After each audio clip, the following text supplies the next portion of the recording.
and welcome to episode number 127 of the Lines Podcast. My name is Matt Brown, joined each and every week by Brett Collson, where we run down all the big bets, all the big happenings, all the big news in this crazy gambling industry of ours. Apple, Spotify, Stitcher, and Google's where you can find us on the Twitter machine at The Lines US, at PlayPicks US. If you want to follow me and Brett, at Brett Collson, at Matt Brown M2. We will talk a little bit of Shriners Open. There's actually a pretty decent field in this one, some good weather in Las Vegas, so it should make for some pretty interesting scores and some fun rounds that are going on there. We will talk all the NFL news of the week and the scoring explosions that is going on in the NFL. And we'll also hit on that Thursday night game between the Bucs and the Bears. But Brett, let's kick things off here with the NBA Finals. The Lakers go ahead and go up 3-1. We will have a game.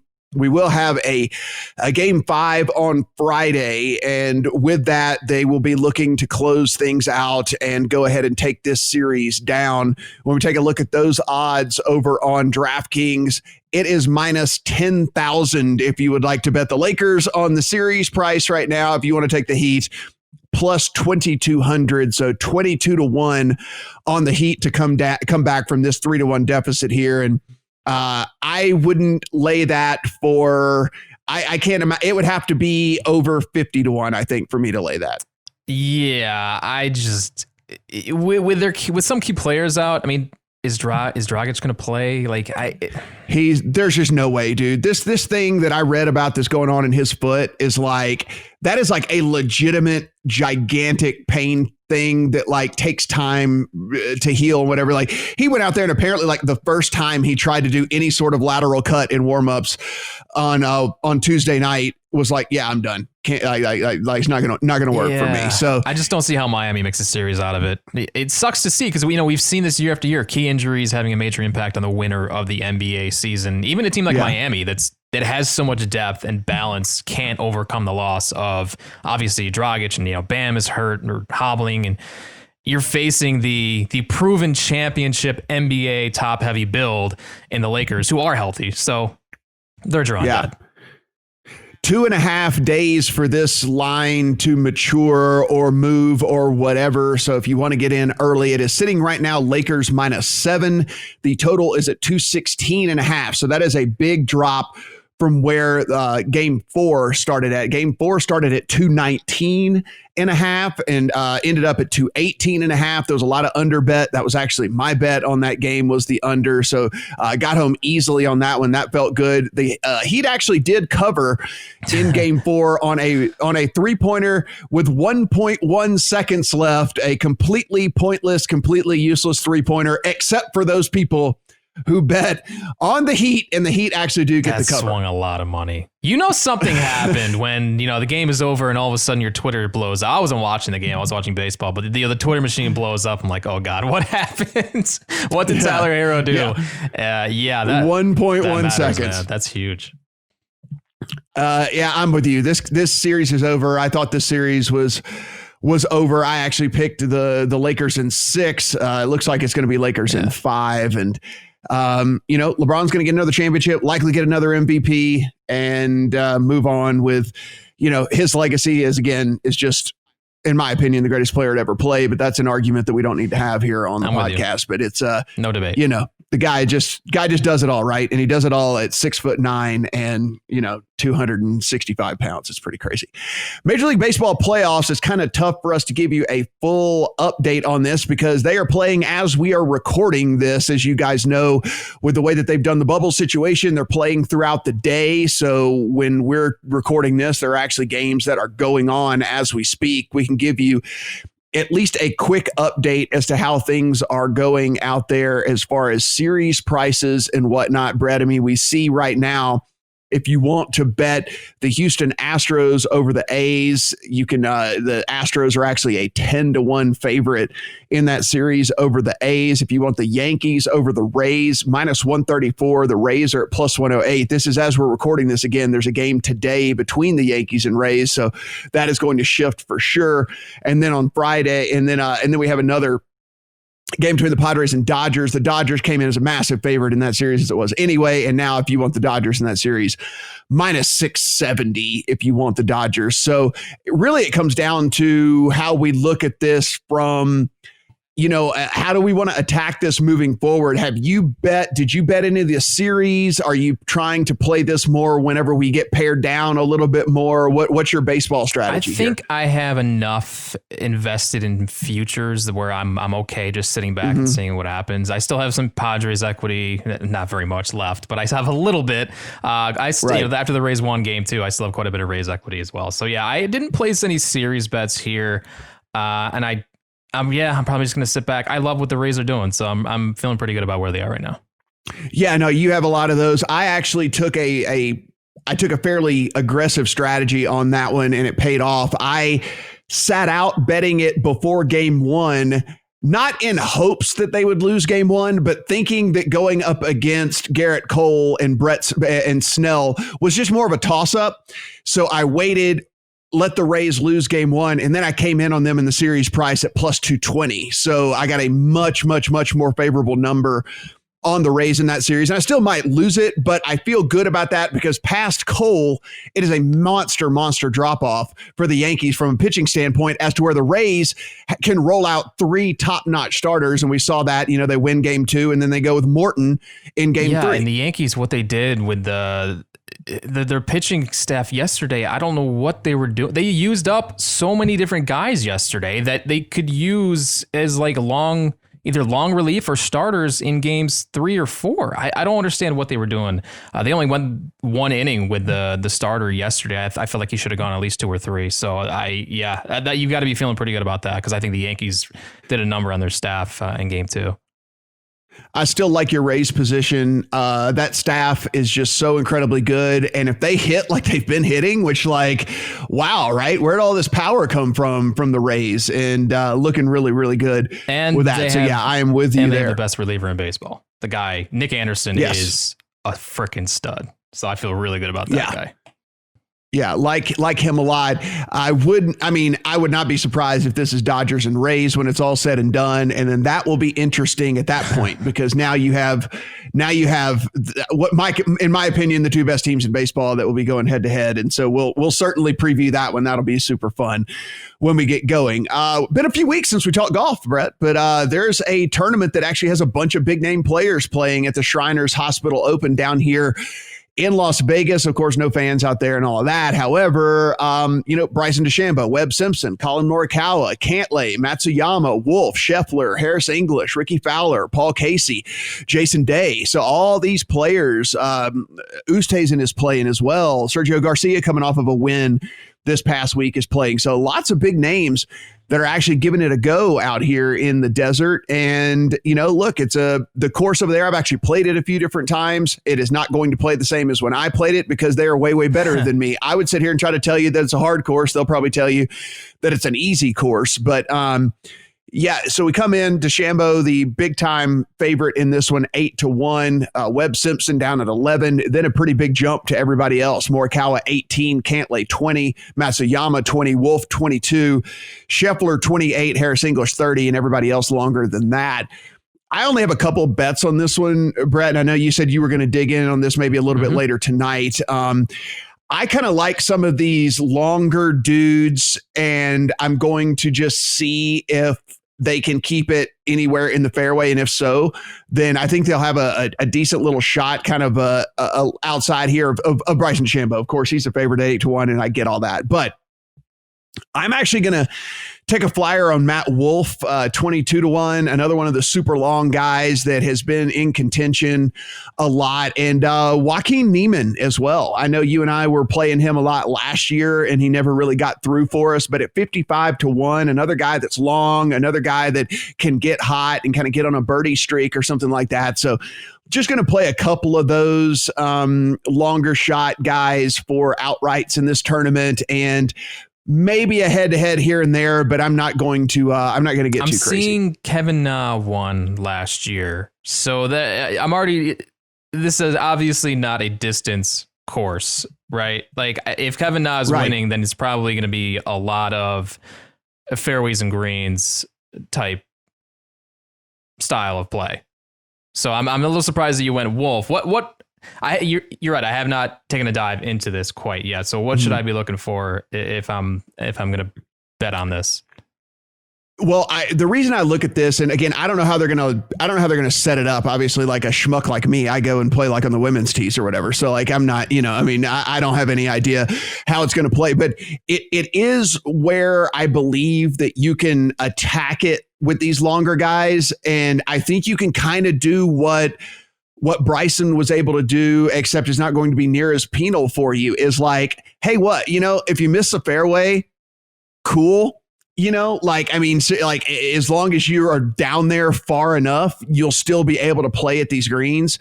And so that's kind of why I'm taking a shot on these couple of guys right here. I mean, look, at the end of the day, me, I love Morikawa's game more than anything in the world. Like the guy just, he's like the perfect player when he's playing correctly, right? I mean, it's fairways, it's perfect iron play, it's short putts so that he doesn't have to make long bombs or anything like that. I mean, I guess I could say that maybe at the end of the day, I could find myself getting on a Morikawa. The only problem, 18-1 with Morikawa, where in most of these tournaments, we're getting Morikawa at like 30-1 is the only, and I shouldn't, of course, the field's deeper and there's more talent. But for me, it's stuck in the back of my head that like, man, every time I bet Morikawa this year, it's been like 33-1 or 35-1, 18-1 is like, I don't know if there's enough there for me, but there probably should. Your boy Ryan Moore, also a winner at this course. Interesting. Is he playing this week? Oh, Ryan, let's go way down the odds here because he would Dude, be. I love Ryan Moore so much. Yeah.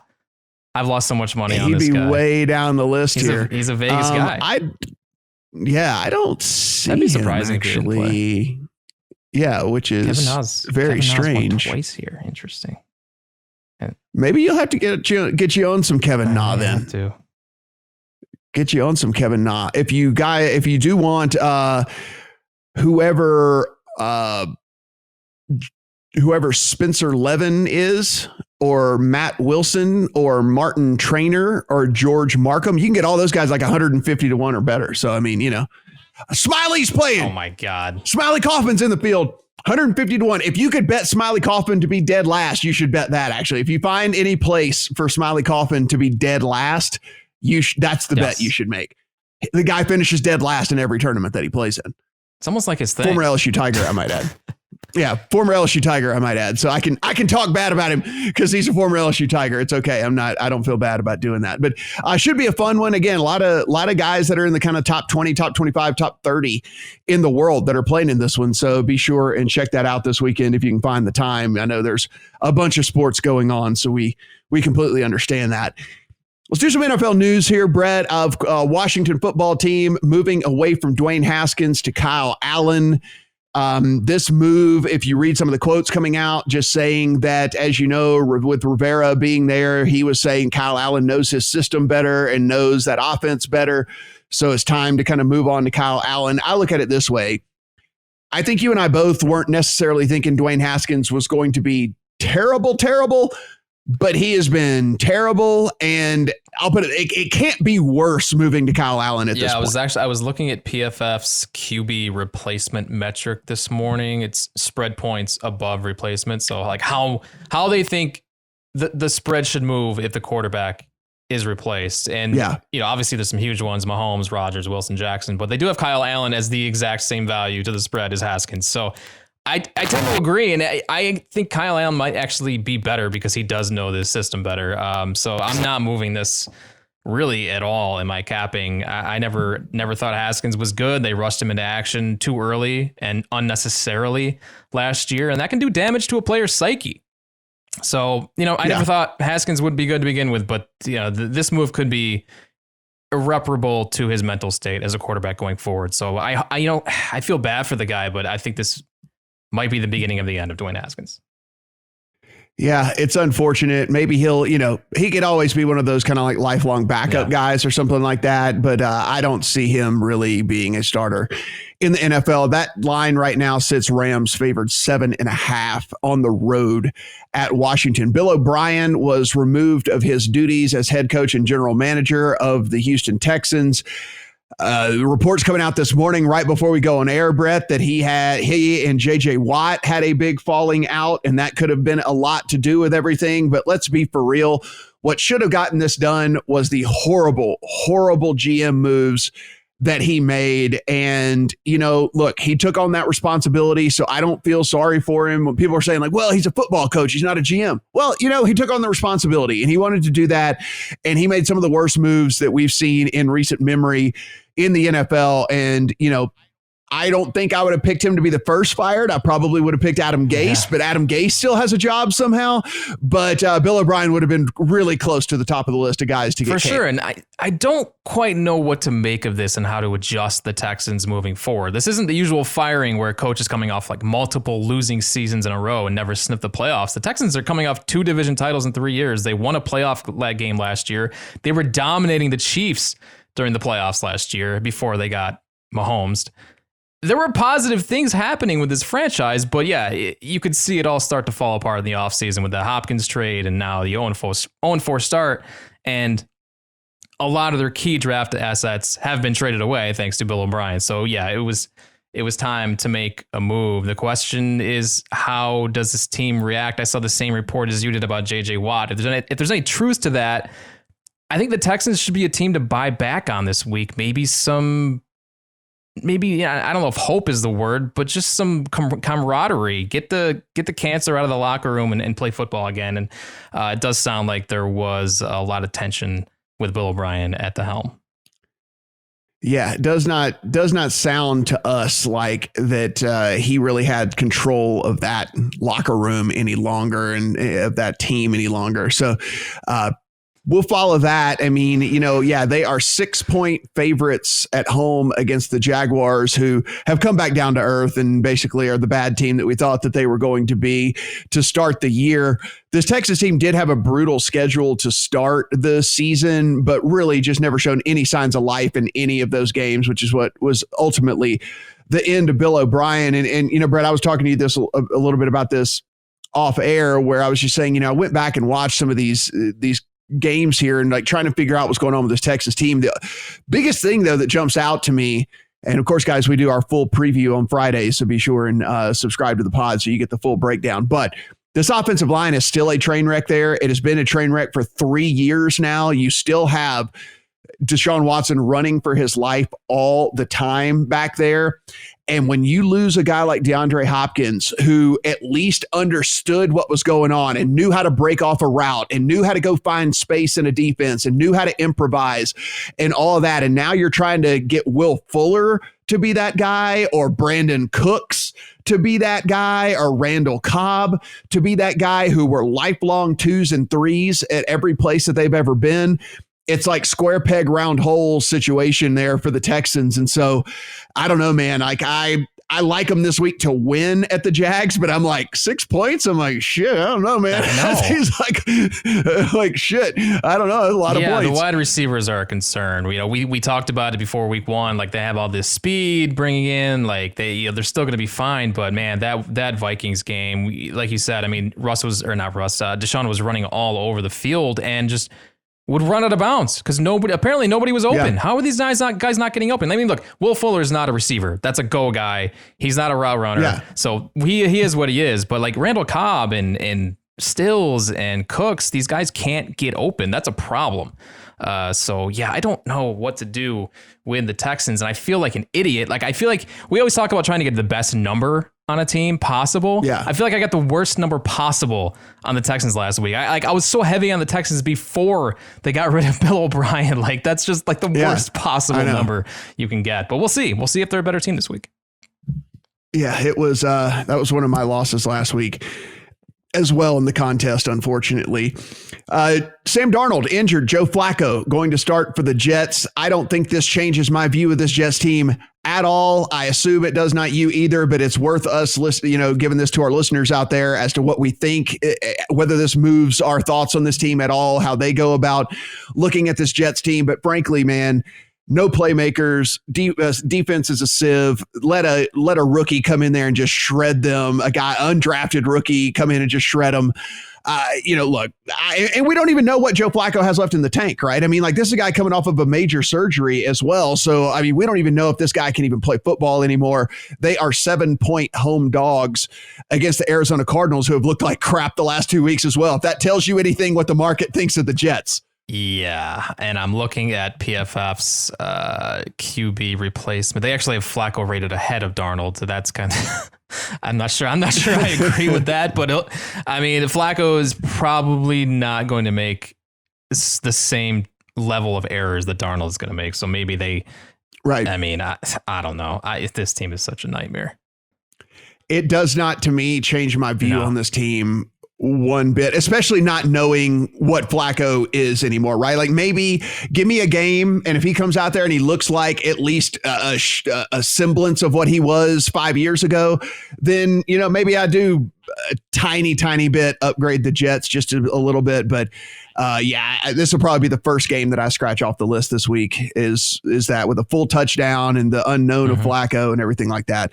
The Monday Night Football game could be moved out of New Orleans due to the hurricane that is barreling in down there. The LSU game has already been moved. So LSU is now moving that game. They're going to go play up in Missouri as opposed to playing in Tiger Stadium. So now the Saints might have to move. They said that this game might go to Indianapolis, Brett. So it wouldn't be a home game for the Chargers. It would just be at a neutral site situation. In a dome. In a dome. Saints are 8-point favorites currently over the Chargers. Does not really change my thought all that much, again, because here we go with this home field, quote unquote, home field advantage thing. Dude, when you've got just a few hundred fans in the stands, it's not doing anything. It's not affecting the other team. They still hear the snap counts and they still hear all of the checks and they still hear all the changes and coverages and things like that. So to me, it doesn't change my thought of this game all that much, to be completely honest with you. So again, another one where I think this is a little bit of a nothing burger. Yeah, I guess the only thing it just takes the Saints out of their routine a little bit because they do have to travel at least some distance, but yeah, I'm with you. I don't think this really changes a whole lot. 8-point home favorites are the Saints, and it would be 8 points, probably pretty close to that. I mean, maybe this would tick down a point or something like that if they moved up to Indy. So if you think that that's going to be the case and you think that that's going to move the line, then hold out. I think if you want the Chargers in this game, I'd go ahead and take it now because that they already moved the LSU game. So signs at least are pointing that they might be getting that Saints game out of town, and that line's going to go the other way there. Big injuries to deal with: Nick Chubb, Austin Eckler, Julio Jones. These are at various levels of concern for these teams, Brett. I mean, of those three, does any one stick out to you more than the other as far as, what you feel like it could do to the team? Chubb and Eckler are definitely out for several weeks. Julio Jones had to leave after missing the game last week, had to leave this game due to a hamstring injury. We know wide receivers with hamstrings, that can be just a lingering thing. Yeah, it's sad to see that this continues to happen to Julio. I think we've seen the last of like the elite Julio Jones. He just can't stay healthy anymore. And so it's hard to say, like, is his loss, from what we've seen of him lately, is that worth more than like an Austin Eckler or Nick Chubb? I'm not really sure. Right. Eckler is huge to me because he's not just the running back in that offense. He's one of the lead pass catchers in that offense as well, and he helps them deploy the new Joshua Kelly in that backfield as well. So I think that's probably the biggest one of this group, which is weird to say because it is a running back versus Julio Jones. But I don't think Julio Jones is going to be the same player as he was, just a couple of years ago. Yeah, same with me. And as good as Nick Chubb has been, that's the reason the Browns went and got Kareem Hunt, right? That's the reason they have a true 3-down back in Kareem Hunt that can step in and, carry the mail for this team. And I know Dearness, Johnson got a bunch of carries or whatever, but I don't think that's going to play out really much longer. I think that this is going to be Kareem Hunt's backfield, and I don't think that, it's that big of a deal. I'm with you. I think it's Eckler. At least with Julio, you still have, an emerging Russell Gage there. You still have Calvin Ridley. So I think it's more Eckler as well. So again, we talked about that Chargers game. If you do like the 8, I would go ahead and take the 8 right now. More COVID positives on the Titans as well, Brett. Stephon Gilmore tested positive for the Patriots.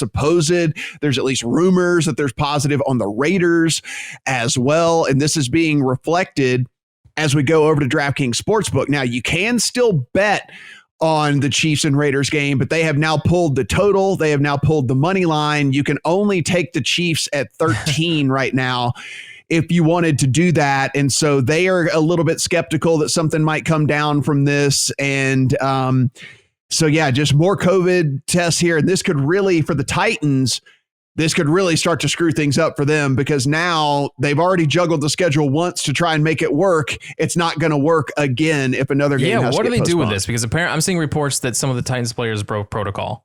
And in that case, what punishment do you hand them? I mean, do you make them forfeit one of these games? How do you do that? Do you give the Steelers a free win? I feel like that's the only move, though, right? Man, for the integrity of like the league and the playoffs, you just hand the Steelers and the Bills wins. That's hard for me to swallow, even as a Bills fan. Like, I don't want to win that way. It's a really tough spot for the league. Yeah, we'll see.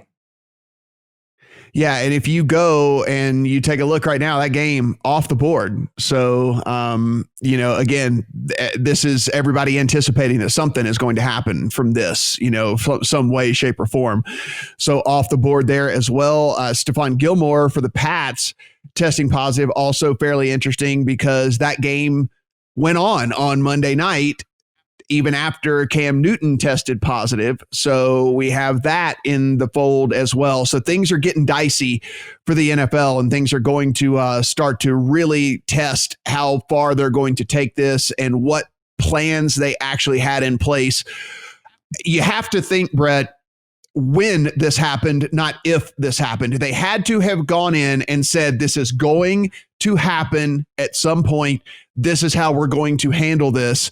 But, we've heard nothing as of yet. No, we've been left kind of waiting to see what they're going to do. And now, look, if the Titans really did break protocol, they have to set a precedent. Like, the teams can't get away with this. Otherwise, the entire season is going to unravel. So something has to happen here. And it makes me queasy, because there's a chance this could all fall apart. So let's go to something we want to talk about before we hit up the Thursday night football game here. A tweet from Kevin Seifert over to ESPN. NFL games have averaged a combined 49.8 points in 2020, most through 4 weeks of the Super Bowl era. So that's 1966 and on. And he said, related, 13.4 flags per game, down 28% from the same period of 2019. There was a follow-up tweet by ESPN's David Purdom, who said the average total for week 5, if you add all the games up, is 50.3 in that as well. So, Brett, we take a look at this, and, look, I think whenever he says related, I think you can almost draw a direct line. I mean, it is like 13.4 flags, which is down a 28% from last year. And we're talking about there being more points scored. There are fewer holdings getting called. And I think that was a mandate coming down from the league. At the beginning of the season, we heard that there was at least chatter of them saying that, hey, look, if the holding is not completely blatantly obvious, don't call it, because you could technically call holding on every single play, with these offensive linemen and stuff. And obviously that is playing out as, 28% decline in flags. And here we are, nearly averaging 50 points a game through the first 4 weeks of the season. This is really important, because it's not just impacting totals. Overs have been smashing. But adjustments have to be made everywhere. Spreads, money lines, player props. The NFL has obviously made it a point to change the way the game is played this year, with fewer penalties, more offense. And that gives edges to the better quarterbacks and the more capable and creative play callers and play designers who can take advantage of these rules. The higher the point total is in a game, the higher the spread should be for favorites who can score points. That's just basic math. Like, the more expected points, the higher the implied total, the more opportunity for these offenses and the bigger advantage they have to win the football game. And that's something I'm definitely going to be looking at going forward. Which teams average more yards per play and have a higher success rate in high leverage situations? Like, offense matters now more than it ever has before. You just look at some of these teams right now in the top 10 of defense DVOA. Washington, the Jets, and the Giants are all in the top 11. Those teams suck. And then you look at the top teams in offense DVOA, and it's your undefeateds, your Rams. I mean, I've definitely learned a lot through the first 4 weeks about how the NFL is going to be played this year. I've really struggled with my capping so far, and I'm seeing why. I did not take into effect like the massive changes that were going into play. And yeah, it's time to make some adjustments. The thing that I think I'm also going to take from this as well is I'm going to be looking at more of these teams that are willing to take a bunch of shots downfield, because with as much pass interference, that's the only thing that has not gone down, Brett, and that is pass interference calls. Pass interference, you cannot play defense as a cornerback anymore, hardly, in this league. And they have done away. I'm sure you've noticed this as well. And we have not talked about this off air, but they have done away with the uncatchable rule. It does not matter. Like, the ball can be friggin' 11 feet downfield and 8 feet over your head, and it does not matter. Like, if you get touched, like, it's a pass interference. They do not call uncatchable ever anymore in the league. And so there's just so many more pass interference calls to go along with there not being these holding calls that are getting called, which just like creates down the field over and over and over again, scoring points, kicking field goal. That's another thing we should mention. Every friggin' field goal kicker can kick a 55-yard field goal now. Like scoring opportunities are, one, either more because they're making the field goal, or teams are more willing to try it from that distance. And so teams take over at a much more advantageous field position as well. So like there's a correlation between that as well. Not only are they making these gigantic long field goals more often, but when they do miss, the other team takes over at a much better field position than when they used to do these pooch punts or even punt it in the end zone and you're starting at the 20 as opposed to starting at the 40 or 45 or whatever it might be. And so, for me, I'm really going to look at these aggressive teams, aggressive play callers, down the field play callers, these guys with burners that they're willing to take advantage of and do all of that, because I'm with you. I think it's going to favor, I think the difference between the haves and the have-nots. And I know coming into this year, you liked to look for dogs. I know you liked to be a dog handicapper, but I think this season I am almost looking for like what big favorite actually do I feel? We laid it last week with the Ravens in that one. It's like, which of these big favorites do I actually feel comfortable laying with? And I'm almost starting my handicapping like that now, which is crazy. But yeah, with all these advantageous rules, with the changes in the flags, with the changes in how they're officiating and how the game is played, you look at these spreads and like I sit there and say to you, hey, Brett, the Chiefs are 13-point favorites against the Raiders. And you go, yeah, that's about right. Yeah, that's about right. Raiders secondary is absolute trash, and the Chiefs are going to throw the ball wherever they want to. Now, will you play the 13? That's to be that, whatever. We'll talk about that on Friday, but you kind of look at it and you go, yeah, that's about right. Yeah, it's about right. The perfect example of the aggressiveness came last week with coaching with the Miami game that I loved. I loved Miami last week. I thought they could keep pace with Seattle at home, and they did as a 6-point underdog for 3 quarters, but they buried themselves early in the game because of an unwillingness to be aggressive against one of the premier offenses in the NFL. They kicked rather than going forward on 4th and short against one of the worst defenses in the NFL. That's not how you win games in 2020. I'm just looking at these drives here for the Dolphins. 4th and 3 at the Seattle 11, kick. 4th and 4, the Seattle 27, field goal. 4th and 5, Seattle 25, field goal. Sanders made every kick, which is fine. But that's not the point. Like, that's never a certainty that he's going to make those. And you're just leaving so many points on the field when you're doing that and not going for it against a elite offense on the other side. And there's still several coaches who are stuck in this mindset of getting points and not making decisions that give them the best chance to win. So you just have to check boxes for these coaches. Like, are they willing to do these things that they should be doing? And Brian Flores is apparently not one of those guys. That was super aggravating last week. They were just deep into Seattle territory so many times and just opt to kick. It's so frustrating as a bettor for these dogs. Like, as an underdog bettor, that's killing me, man. It's killing me. And the other thing I think as well, and this is just a footnote here, and we'll talk about the game whenever we break down the games on Friday, but we noticed this very early, and like we haven't been great so far this year, but hey, we'll give ourselves credit where we can get it. We kind of identified that Joe Burrow and this Bengals team was going to be froggy and that they were going to be guys to keep a look at here. And Burrow, 88.5 Pro Football Focus grade over the last 2 weeks. That is the fourth best in the NFL over that span on a bad team. Burrow, one of the top passers in the intermediate range, so generating a 92.9 passing grade on throws of up to 19 yards downfield, and that is only behind Russell Wilson and Aaron Rodgers.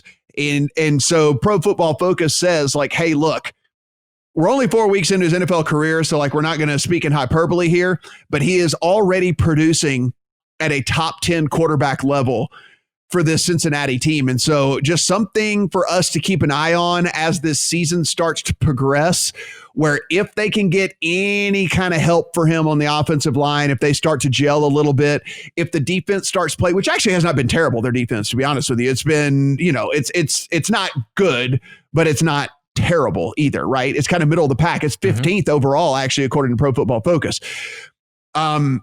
This might be a second half bet on team, Brett. So like something for us to keep an eye on here with really good quarterback play and middling defensive play. You can draw some bets from this and Bengals team, a coach who's willing to let him go fling it. Zach Taylor is sharp. Like he does all the right things on offense. So yeah, I'm with you. As we move into Thursday Night Football here, one quick little note here. DraftKings took a $3 million parlay bet, would win the guy $5.4 million should it all hit. He took the Packers to win the NFC North. He took Georgia to win the SEC East. He took Alabama to win the SEC West. And if all that happens, Brett, he turns his $3 million into $8.4 million. Yeah. I don't even know where to start with this. Like, why is DraftKings taking this bet? Well, I know why. I know why they're taking this bet. I mean, there's actually a really good Twitter thread going around right now about why DraftKings is willing to take this kind of parlay. But it's like we see tweets all the time about bettors being limited with what they can bet on, and then they take a $3 million bet. I just lacking consistency. And I don't love that these bets are being made public either. I understand why the books are doing that as well, but without knowing who made the bet, it feels a little gross promoting this. Well, it adds fuel to the fire like you're talking about for the people who say, well, then how come I can only get $200 down on a prop and you're taking a $3 million parlay? So it does add a little bit of fuel to the fire to all that. But listen, let's pull the curtain back here. That's why people are listening to this podcast. This guy, I can guarantee you, is not a sharp bettor. Like, they are not going to take a $3 million parlay from a dude who's sharp. This is either a big casino player for them or a dude who just has a bunch of money and they're willing to placate him with whatever it takes or something like that. Because if a guy that was a known winner came to them and said, I want to get down $3 million on a parlay, they'd say like, we'll take 200 grand. Like, they might take a couple $100,000 from the guy or something, but they ain't taking 3 million, Brett. To our listeners out there, don't do what this guy is doing. Don't do that. Parlay division winners like this. You will never win long term, ever. No, listen, he has one lock on there, and that's Alabama to win the SEC West. But like past that, there's not a lock on that. And that's what's scary to me about, and we'll move on here in just a second, but I'll tell you what's scary to me about this bet, Brett. So Alabama, their second team is better than most people's starters. So like you can bet on Alabama and feel confident. If Aaron Rodgers gets hurt for the Packers, that team is now then no longer the favorite to win the NFC North, right? Like you can sustain an injury on a college level where guys are only there for 2 and 3 years at a time at a starter level position. And if you're Alabama, you just recruit 5-star after 5-star after 5-star after 5-star. So you look at that and you say like, okay, Alabama to win this SEC West. Sure. Georgia's the same deal, but the only scary thing about Georgia is they still have to play Florida. And like Florida's actually a really good team. And the odds of them to win this SEC East bet was only -110. So like he took a pretty short bet actually with that one as well. But from a pro standpoint, we just know this. We see this. We just talked about this time and time again here. The drop off from an Aaron Rodgers to anybody, much less a backup, is so incredibly massive in a division that could definitely be competitive if they lose Aaron Rodgers. Yeah. I'm with you. Yeah. So I just like, to me, I like the college part of it. I'm kind of like, okay, you know, they are just that much better than everybody else I get. But like from a pro standpoint, it's like, that's one injury away from losing $3 million. The other thing I wonder about this, okay, if you're betting $3 million in a parlay like this, we talk about responsible gambling and bankroll management on the show too. How big a bankroll do you need? How rich do you need to be to like responsibly make a $3 million parlay bet? How much money does this person have? Yeah, I mean, this guy has to be worth several $100 million, and he very well might be. You know, I mean, like yeah, but I mean, he has to be worth several $100 million, and so that's what we're going to hope. Would DraftKings take a bet from somebody who they know doesn't have that much money? I'm hoping the answer is no. But yeah, it's just I have mixed feelings about all of this. Yeah, it's pretty crazy. Well, but I mean, look, you know, I guess the one thing is this is easily followable. So we'll definitely let you know whether this guy wins $3 million or loses $3 million, because all it is three teams and they got to win their divisions. Thursday Night Football, the Bucs at the Bears. This is going to be an interesting handicap, or should I say a game that I'm going to pass on than anything else here. Let's talk about the Bucs. And as good as they have looked and as great as that defense has looked, Brett, no Mike Evans, no Chris Godwin, no Scotty Miller, no Justin Watson, all at practice on Tuesday. Leonard Fournette, already a game time decision has been ruled, and they lost O.J. Howard to IR. So it is just as good as the defense has been and should be able to keep them not only competitive in this game, maybe carry them to a win against a Bears team that we found out last week. It doesn't matter who plays quarterback. They can't do anything. That being said, it's going to be an interesting couple of days when it comes to practice reports and injury reports as to what's going on, because that is literally their starting four wide receivers right there in Evans, Godwin, Miller, and Watson. So like you would be literally at that point calling people off of the taxi squad. Sitting here refreshing the Tampa Bay practice report all day, because really, Tuesday is Tuesday. Wednesday's the big one. Like I need to know who's practicing, at least at limited capacity, Wednesday. Because like you said, this whole offense is decimated. Every skill position player is dead. Even Gronk limited practice. Shady McCoy didn't practice. Who's playing offense for this team? Justin Watson didn't practice. Well, there it goes. So now it's starting to trickle in. Leonard Fournette now doubtful for week 5. Chris Godwin already ruled out. So now it's starting to trickle in. So now of those people we mentioned, you're definitely out Fournette. You're definitely out Godwin. So that leaves the news to come in on Evans, Miller, and Watson. If you watched the Bucs game last weekend, which I did very intently because I had an incredible amount of money on that game, Mike Evans was going in and out of the game because he couldn't stay on the field nursing his injury as well. So Brett, this is going to be something where I think our best advice can be, hey, monitor this injury report as it comes out throughout the course of today, and then go in and decide if you think that this Bucs team has enough firepower to get it done against a Bears team that, look, at the end of the day is still putting out at least a somewhat decent defense. It's not the Bears defense of old, but it's still a top 5 ranked overall defense according to Pro Football Focus. They've been really good from a pass rush and tackling standpoint, not so great in coverage, but when you're getting good pass rush and you're not missing tackles, and the rush defense is up there as well. So let's just assume, let me just play hypotheticals with you. Let's say Watson and Miller can't go. It's Mike Evans and Gronk, and that's what we're kind of looking at here against this team. We know that the running back, which he was on the practice squad anyway, Kenjon Barner, actually got suspended for for whatever. LaShawn McCoy is actually injured as well from out of that backfield. So it's a pretty beat up Bucs team on a short week. And this line moved the other way on the look ahead. This is the look ahead, and this was 3, I think, and now it's 4. I understand Chicago looked terrible last week, but this feels like it should be a good spot for Chicago, right? Like I know there's a lot of uncertainty as we sit here right now, but man, they looked pitiful on Sunday, and now against a Tampa Bay team that is without their entire offense. I feel like this has to be a Chicago spot. What are we doing with Foles? Are we just taking the L on Nick Foles, or is Indy really that good at defense? I think that it's a little bit of both, but I'm going to go ahead and with it. And see, this is the beauty of the lines.com odd feed, by the way, the lines.com/odds. I just got a flash. This thing has moved to 3.5.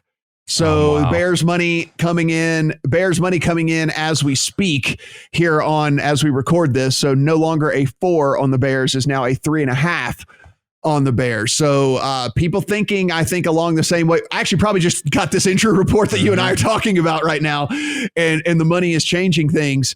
Brett, when we take a look here, it's going to be hard for me. It would be I can't believe I'm going to say this, because I actually think that the Bucs defense is probably maybe the best one in the league, maybe if not second, it may be second to the Steelers defense. But with all of that, it is going to be tough for me to, there it is. So Schefter now, no Godwin, no McCoy, no Justin Watson, God. And doubtful Fournette. So there we have it. So whatever we say right now on the podcast, because this won't go out for a couple hours, it's probably going to be meaningless. Like you're not going to be able to get the 4 anymore by the time you hear this, unfortunately. But I kind of love the Bears, and that's horrifying after what happened on Sunday. It is horrifying. And the other thing I think that I hate from this, and as Brett just mentioned, that it's a bummer that whenever you hear this, because like at 4, Brett, as a teaser leg, you take the Bears to 10 at home. Like you're going through that 7 and on to another, pretty key number at 10 would have been very interesting as well.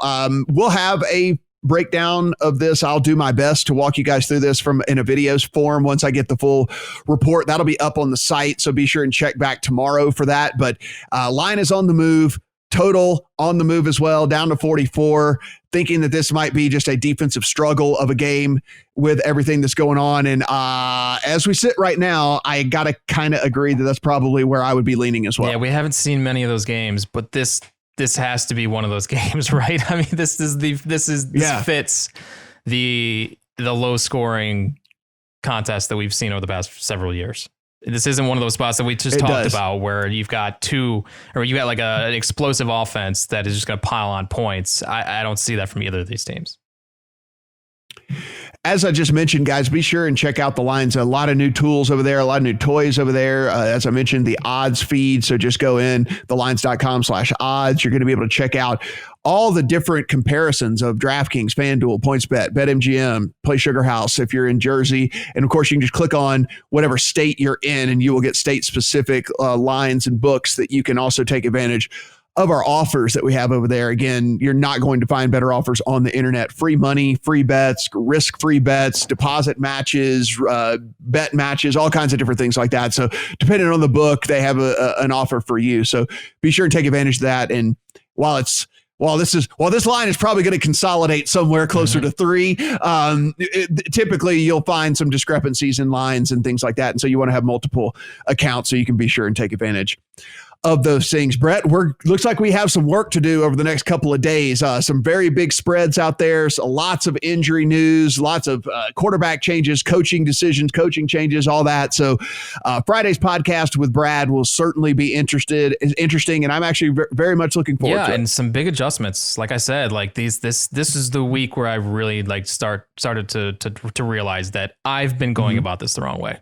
And there are some things that I need to change in week 5. So yeah, Friday will be fun. You know what? And that is the mark of a good sports bettor. You have because to. if you sit there and you're stubborn in the way that you go about things, then you're never going to get any better. And doing self-evaluation and going in and guys, if you're listening to this and you do this for more and you want to do this for more than fun, I cannot stress enough that go in, look at your losing bets, look at your winning bets, and figure out, why did I win this bet? Why did I lose this bet? What was wrong with the way that I went about betting, and how did I look at this game differently from the way that it played out? And sometimes you will find some pretty eye-opening stuff. I was blinded by the Kyler Murray flash plays those first couple of weeks, and I thought this Cardinals team was much, much better than it was. And you go in and you look at the underlying stats and you look at where they were, and they're actually very inefficient on offense. And it's just like, even though I've been doing this for 20 years, like your brain still, you watch Kyler Murray do Kyler Murray things, and you just get wrapped up in it, and you get caught up in like the enamor of like, holy, I cannot believe this guy can do this. And now we've seen the last 2 weeks this Cardinals team come back down to earth, and they're more what they probably should be, as opposed to what we saw in the first couple of weeks. And so we're learning as well, and we're going to help try to convey anything that we pick up and learn along the way as well, so that we can all try to make some money here. There's a lot of NFL season left. We are at the quarter pole, Brett, but shit, we've got 12 weeks left. So, maybe more, depending on how many more bye weeks they've got to add with all the COVID. So, hell, we might have 18 more weeks left, but we got a lot of weeks left still to make some money. Yeah. At this point, with all the COVID stuff going on, I hope we get at least like 4 more weeks. I'm so nervous about what's going on with this Titans team right now. I just hope it doesn't all unravel. But yeah, it's You and me both, my friend. Guys, at the Lines US, at PlayPicks US, at Brett Collson, at Matt Brown M2. If you want to follow us, and of course on the podcast, wherever you're listening to this right now, if you'll just go ahead and at least give us a little thumbs up on that, a little 5-star review. We really do appreciate that. So appreciate that. For Brett, I'm Matt. Talk to you guys on Friday.